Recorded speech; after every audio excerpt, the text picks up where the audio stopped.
Well, hey there, YouTube. It's Petey Two Finger, and I'm making a video today on the subject of Mr. Bungle's self-titled first album. We will reference the other two albums, so they have this Mr. Bungle self-titled album, then there's Mr. Bungle. Oh my goodness. Disco Volante is the name of the second album, and we have the follow-up, California. The albums were spread out. I think there was 4 or 5 years after the self-titled, and then even more, like maybe 8 or 9 years, and then they released this California album.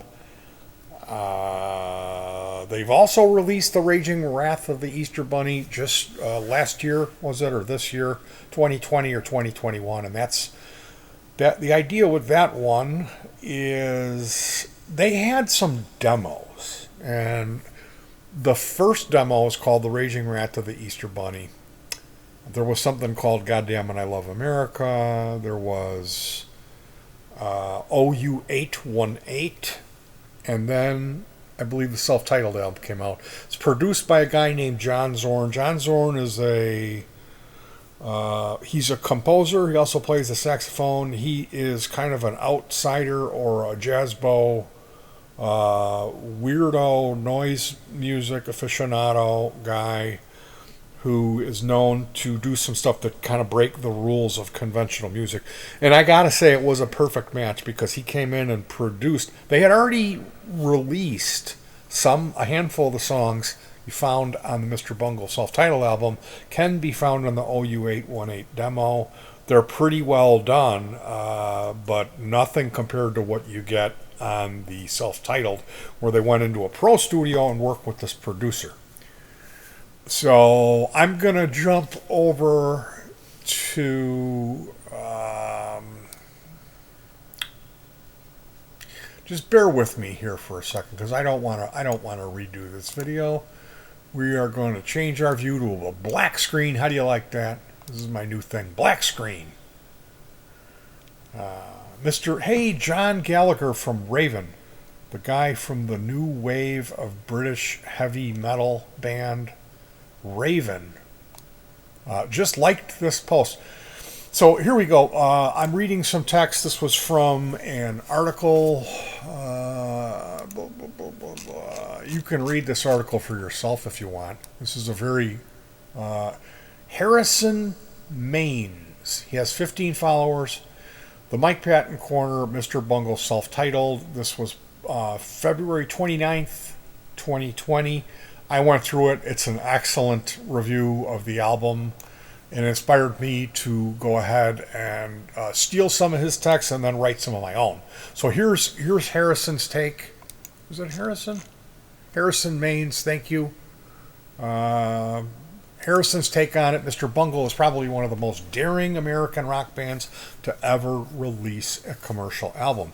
And I think what he's getting at there is not just the filthy lyrics on the two of the songs.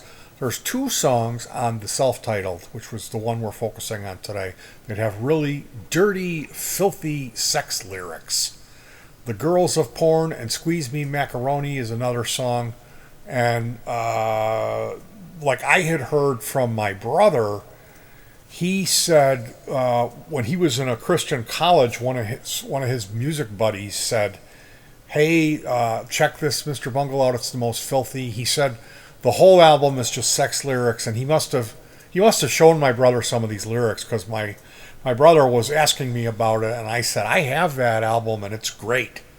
That it's an incredibly daring, really challenging thing, but the lyrics are filthy on 2 of the songs. I said that's really not what those guys are all about. Although if you looked at it from those 2 songs, you certainly would get the idea that these guys were perverts. If you understand the whole concept behind the album, it takes on a life of its own, and that weird shit kind of fits in there. So Harrison goes on, they shit in the face of good taste. They never cave to pressure from their label. The album is a cyclone of influences, all informing and reinforcing each other to create a collage of genres that is at once repulsively unnatural and admirably cohesive. Even for fans of experimental music, this can be a difficult album to digest, but its shallower moments are rewarding enough to warrant repeat listens, and it becomes more impressive the more layers you peel back. Though its many indulgences may wear thin for some, only a band operating on an extremely high level of skill and talent could have pulled off an album like this. And that's where I'm at.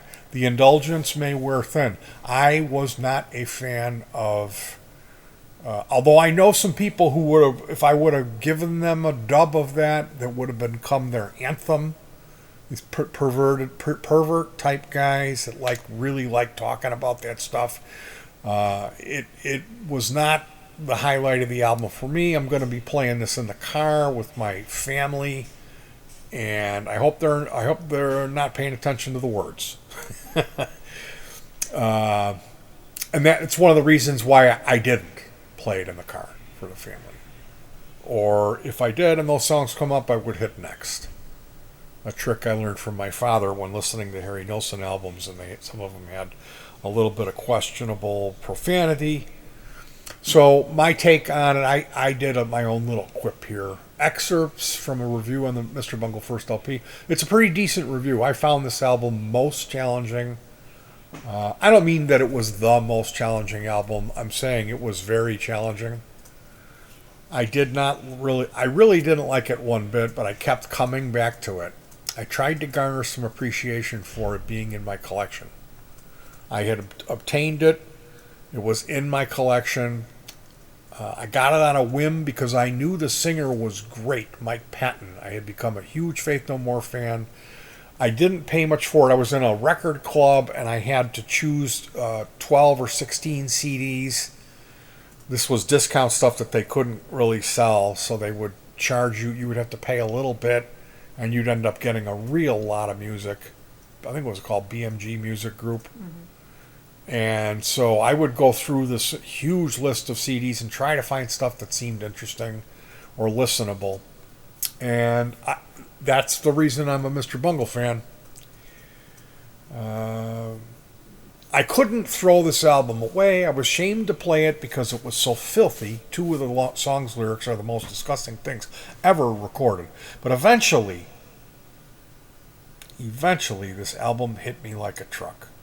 The band has 3 albums. They're all very different. The last album is perhaps one of the finest recorded in the decade, meaning the recording process and the production featured on California, as well as the songwriting and the instrumentation, is really something spectacular. That's not to take anything away from the other 2 albums, trust me. Because those other 2 albums are right up there. This band offered the biggest challenge, one of the biggest challenges for me, but it also paid off the best, meaning that this music, it kept its repeat play value for quite some time. And as I often have been known to say, that the albums that took the longest for me to click, like I would buy it and I would put it in and I would go, man, I don't know. And after a week of listening, or maybe it took longer, eventually all of a sudden it happens and you can't get the music out of your head, and then it becomes a classic favorite album that you listen to for a couple of years on repeat. And that all 3 of the Mr. Bungle albums were like that. Although I have to say the last Mr. Bungle album offered the least challenge. It was like the 3rd day I was like, I think I really like this. Because at first I did not. I remember the first night we listened to it, I was like, I don't think I like this. It was so different, and it was almost commercial sounding. And eventually, holy cow, is that California an incredibly great album. So the point being, you liking the black screen? Is that a good feature? Eventually, all of this stuff really clicked, and I ended up getting to see them live. More recently, they were playing here in Chicago, and I obtained a pair of tickets. We got all excited, and just a couple days before the show, it was canceled because of the COVID issues. So I thought I would make a video, try an attempt to redeem myself. There's quite a few Mr. Bungle reaction videos back when that was a thing. I'm sure that people still do that. And there's like understanding Mr. Bungle videos. There is reviews of the album. And I wanted to just come out and let it be known for once and again, I am a huge, huge, huge fan of this band. I love this music quite a bit, and I listen to it quite a bit on a boat.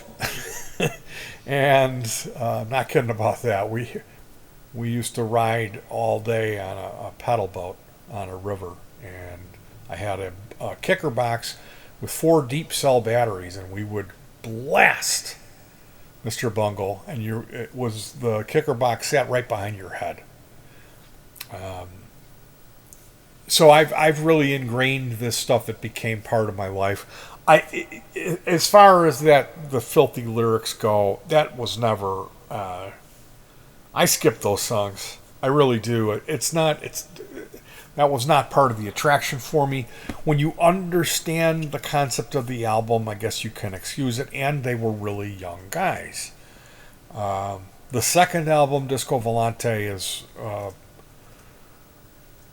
the real Mr. Bungle fans will say that that's their favorite. And there's a really good video of a show. You can get the lingerie bootleg. There's a club lingerie. I think it was in LA. That bootleg for the first album is pretty good. The video is got some effects on it that the guy who shot it or edited it put these video effects, but it's actually pretty good quality. Mr. Bungle at the Warfield, with the opening act being Grotus, or was it Melt Banana? Yeah, it's Melt Banana, and Mr. Bungle doing their second album, which is called Disco Volante. Now, as far as the third album goes, there is hit or miss, varying level of quality, not that much stuff out there. As far as a full show, you can find some stuff, but it just isn't really the best quality, which is such a shame. Now, they did the Raging Wrath of the Easter Bunny, which goes back to a spring break when they were still in high school, 16 to 18 years old, and they worked feverishly recording on a 4-track recorder and put together an album called The Raging Wrath of the Easter Bunny. Now, this was in the period of their lives when they were heavily influenced by groups like Slayer and Anthrax. And they were into thrash metal. So that recording is not the best quality. Actually, it's pretty horrifically bad. They re-recorded it and came out and did a show, a couple of shows, handful of shows, I'll say, before the COVID lockdown. And now they released an album. They re-recorded it with Dave Lombardo, who's the drummer from Slayer, and Scott Ian, who is the guitar player from Anthrax. So you can check that album out. It's called The Raging Wrath of the Easter Bunny. The re-recorded, the new version of it is excellent. And there's a live DVD, I believe. I know they did a pay-per-view special, and I have a copy of that. It's called The Night They Came Home. So that's it. That's Mr. Bungle. I've got a FedEx delivery. They're dropping off my new Stratocaster. I'm going to let you guys go. Take care of yourselves, and peace.